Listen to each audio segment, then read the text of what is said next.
बंगाल में चुनावी नतीजों के बाद ये पहली सुबह है। चुनाव में बीजेपी की प्रचंड जीत हुई है। 292 सीटों के नतीजे घोषित हो चुके हैं। बीजेपी को 206 सीटें हासिल हुई हैं। 80 सीटें टीएमसी के खाते में गई हैं। एक सीट का नतीजा घोषित नहीं हुआ है। उस सीट पर टीएमसी आगे है और कांग्रेस के खाते में महज 2 सीटें आई हैं। यकीनन बीजेपी के लिए प्रचंड जीत है, लेकिन नतीजों के बाद अब सरकार गठन की तैयारियां तेज हो गई हैं। 4 तस्वीरों में बंगाल की मुकम्मल कहानी बयां हो रही है। बंगाल में प्रचंड जीत के बाद बीजेपी के जश्न की तस्वीरें बीजेपी खेमे के मूड को दिखाती हैं। गंगोत्री से गंगा सागर तक अब बीजेपी का परचम लहरा रहा है। ममता के हाथ से सरकार चली गई है और विधानसभा सीट भी। अब बड़ा सवाल यही कि कौन बनेगा सीएम। शुभेंदु बनेंगे सीएम या कोई सरप्राइज फैक्टर सामने आएगा। तस्वीरें जल्द साफ हो जाएंगी। फिलहाल तो बंगाल के लिए ये नई शुरुआत का दिन है।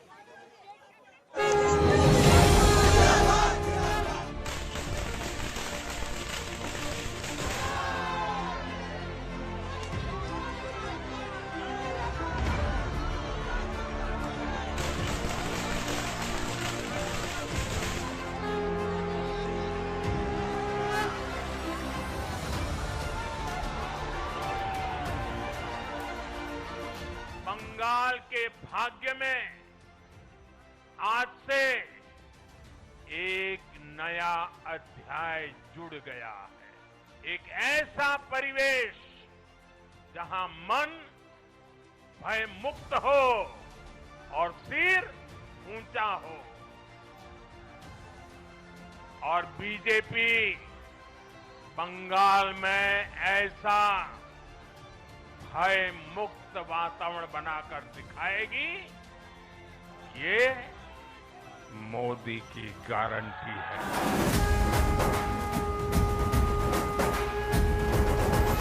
बंगाल में नया सवेरा हुआ। ये बंगाल के लिए नई सुबह है। पश्चिम बंगाल में बीजेपी की प्रचंड चुनावी जीत का जश्न अभी थमा नहीं है।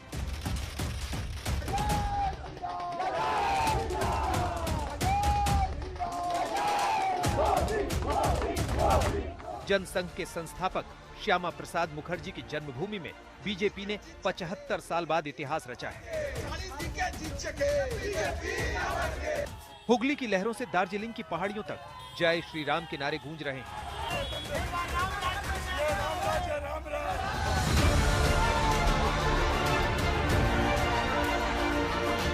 तमाम अटकलों को झुठलाकर बीजेपी को भारी बहुमत देकर बंगाल की जनता ने बदलाव को गले लगाया है।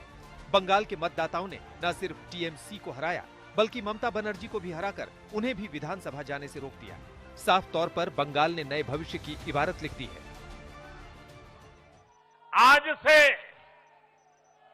बंगाल के भविष्य की एक ऐसी यात्रा शुरू हो रही है जहां विकास, अटूट विश्वास और नई उम्मीदें कदम से कदम मिलाकर चलेगी। मैं आज हर बंगालवासी को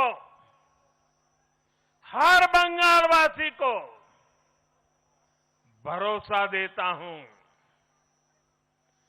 बंगाल के बेहतर भविष्य के लिए भाजपा दिन रात एक कर देगी।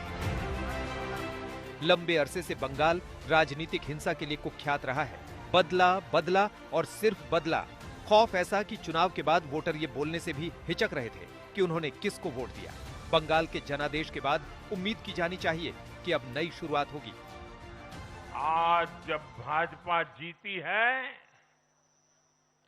तो बदला नहीं, बदलाव की बात होनी चाहिए। भय नहीं, भविष्य की बात होनी चाहिए।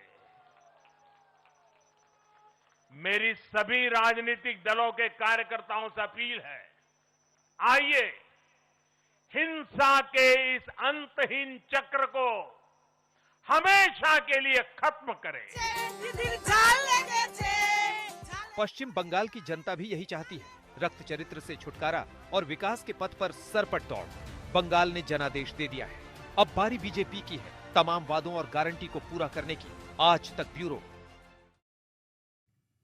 तापस सेन मेरे सहयोगी जुड़ गए हैं तमाम जानकारी के साथ। पीयूष भी हमारे साथ कोलकाता से जुड़ गए हैं। तापस, सबसे पहले आपसे ये सवाल, क्योंकि जिस तरीके से शुभेंदु अधिकारी का इंटरव्यू हमने सुना, उन्होंने कहा कि हिंदू वोट्स कंसोलिडेट हुए हैं, पिछली बार से ज्यादा वोट परसेंटेज लगभग 85% उन्हें हासिल हुआ है, लेकिन मुस्लिम वोट हासिल नहीं हुए हैं। क्या ये एक चिंता की बात, या फिर अभी जितनी खुशी है उससे ये सब कुछ वाइप आउट हो गया है?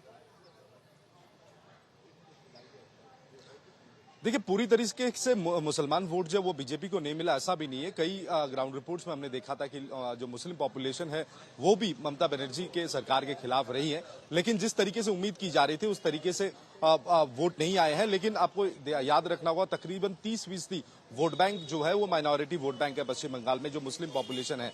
अगर ऑफिशियल डेटा की बात की जाए तो जो भी सरकार आएगी उनके लिए इस 30% पॉपुलेशन को अपने साथ में लेकर चलना ये बहुत अहम होगा, क्योंकि ये भी आगे जाकर चुनाव में डिसाइडिंग फैक्टर होगी। लेकिन कई सारे मुसलमानों से हमने पिछले 2 दिनों से बात कर रहे थे, कल भी मैंने बात किया, उनमें जो एक डर, एक भय सा डाल दिया गया था कि अगर भाजपा सरकार आई तो फिर वो मुश्किल में आ जाएंगे। वो भय लेकिन कहीं दिखा नहीं। लेकिन बीजेपी के पास ये चुनौती जरूर होगी कि सबको लेकर सबके साथ सबका साथ सबका विकास, जिस तरीके से प्रधानमंत्री कहते हैं।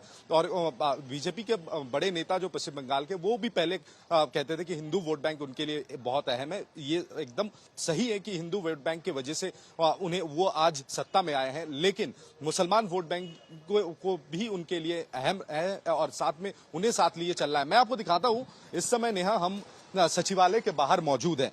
इसी सचिवालय के लिए ये लड़ाई थी, और ये लड़ाई 10 साल से बीजेपी जिस तरीके से एड़ी चोटी की जोड़ लगा दिया था, इस पूरे सचिवालय का जो चित्र है ये पूरी तरीके से बदल गया है। आप आउटर पेरिफेरी में जो सिक्योरिटी व्यवस्था देख रहे हैं, पहले कोलकाता पुलिस यहां पर तैनात हुआ करता था, लेकिन अब कल से सेंट्रल फोर्सेस को डिप्लॉय किया गया है। और चीफ सेक्रेटरी की ओर से बाकायदा एक नोटिफिकेशन जारी करके ये साफ कर दिया गया है कि ना ही इस सचिवालय से कोई सामान बाहर निकले, ना ही कोई चीज अंदर लेकर जाया जाए। उस तरीके से यहां पर सिक्योरिटी ऑपरेटर्स को सजाया गया है। सीआरपीएफ के जवान जो है उन्हें तैनात किया गया है। 360 डिग्री का जो रेडियस है पूरी तरीके से सीआरपीएफ के जिम्मेदारी में इस समय आ चुका है। यहाँ पर भारी मात्रा में आप पुलिस देख सकते हैं।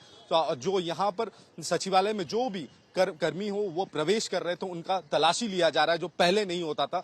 अंदर एक स्कैनिंग मशीन है, स्कैनिंग मशीन के द्वारा और मेटल डिटेक्टर के द्वारा लोग अंदर जाया करते थे, लेकिन अब कल से हम देख रहे हैं कि लगातार यहाँ पर जो सिक्योरिटी मेजर्स है पुख्ता किया गया है। और कुल मिलाकर जो राजनीति की बात भाजपा कर रही थी, वो राजनीति बेहद अहम रहा है, वो वोट बैंक बहुत अहम रहा है बीजेपी के लिए।